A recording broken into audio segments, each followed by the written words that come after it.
Crane's Network Strategy 2020 to 2025. Each 2020 and the world as we know it has been upturned because of one invisible virus, COVID-19. Every country has been impacted by the virus and the measures that have been taken to prevent its spread. Whilst children seem to be less at risk, the impact on their lives has been devastating. Globally, the education of 80% of all children has been interrupted for months. In Uganda, 15 million children were sent home from school in March 2020. And only now, 1.2 million of them will go back to school within this year. Most of these do not have access to remote learning. For some children, the impact will be lifelong. More households are being pushed back into monetary poverty. The learning crisis for children who are already dangerously close to being excluded from education is now exacerbated. Child survival is at risk due to the disruption in service provision and poverty. Malnutrition is on the increase. Risks for child safety as a result of physical and sexual abuse and child labor are increased. These days of social distancing clash head-on with Crane's mission to bring people together to keep children safe. Yet this global crisis demands that we work even harder to protect children. The members, staff and board of Crane began to review the network strategy before COVID-19 hit. The pandemic has been focused on our attention on how we will deliver our mandate and has strengthened our resolve to work together for children. Since the first meeting of Crane's founders in 2001, through its legal formation in 2004 and into 2020, the reason for the network remains the same. We are better together. Today, 193 churches and organizations are working together to tackle the toxic impact of poverty, abuse, and fragility and vulnerability in the lives of 99,572 children. As we embark on this next 5-year stretch and in these uncertain times, we will focus on achieving our shared vision. Children are safe, well, and thriving in God's plan as they fulfill their God-given potential. Here are 5 ways we would know if that was true in a child's life. They should feel safety in their communities. Systems that keep children safe should be in place in organizations and in communities. They will be developing and thriving in their communities. Understanding one's place in God's plan, its capacity to develop in the future. Let's take a look at what this might look like for the child reached by the network. We have a Jesse. He was born into a violent alcoholic family. He was abandoned soon after birth. A community worker from one of Crane's members found him and took him to the emergency shelter. Meanwhile, the churches in the network had been looking for families who would foster and adopt abandoned children. When Jesse's case was reported, Crane worked with the government's probation officer to arrange for Jesse to go into a safe, new family as soon as possible rather than Jesse getting into a children's home. Jesse's birth family had to be found and assessed to see if he could be reunited with them. Social workers must continue to assess what is the best for Jesse. Jesse will have a lot to overcome as a result of his traumatic start. And the family that had welcomed him need a lot of support to ensure that they raise Jesse in a loving, safe environment. What can Crane do to help Jesse? He is a Jane. Jane has never been to school.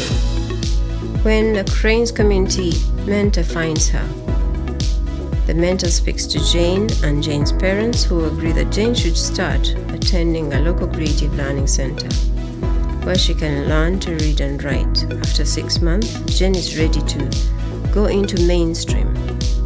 But just as she's about to start and settle into her new routine, COVID-19 lockdown closes schools for Jane. After a year out of school, Jane has to be fast-tracked yet again in order to be integrated into main school. What will Crane do now to help Jane to keep learning and get back into school again? He's Josh. Josh is a vibrant adolescent. He loves football and music and just about stays in school because he had opportunities for his extracurricular interests. This had helped him to remain committed to school, but then school shuts. Josh is determined to become a lawyer so he can defend the rights of women and children because he has seen his mom suffer at the hands of greedy people. What will Crane do to help Josh stay on track? No single organization has all the answers for a Jess, a Jane, or a Josh.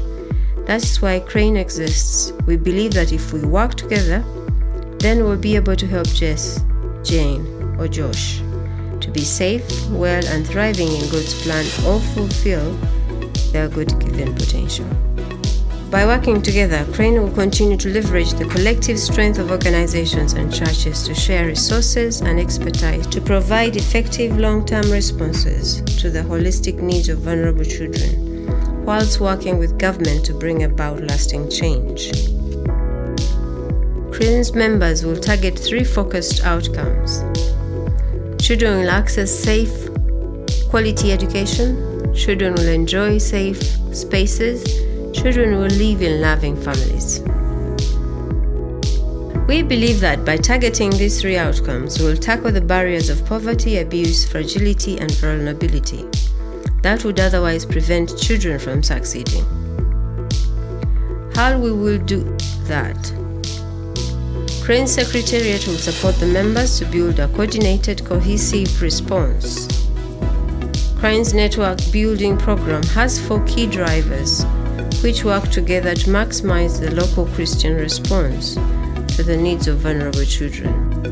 Connecting people, we inspire local churches and organizations to work together and support each other with a shared vision for children.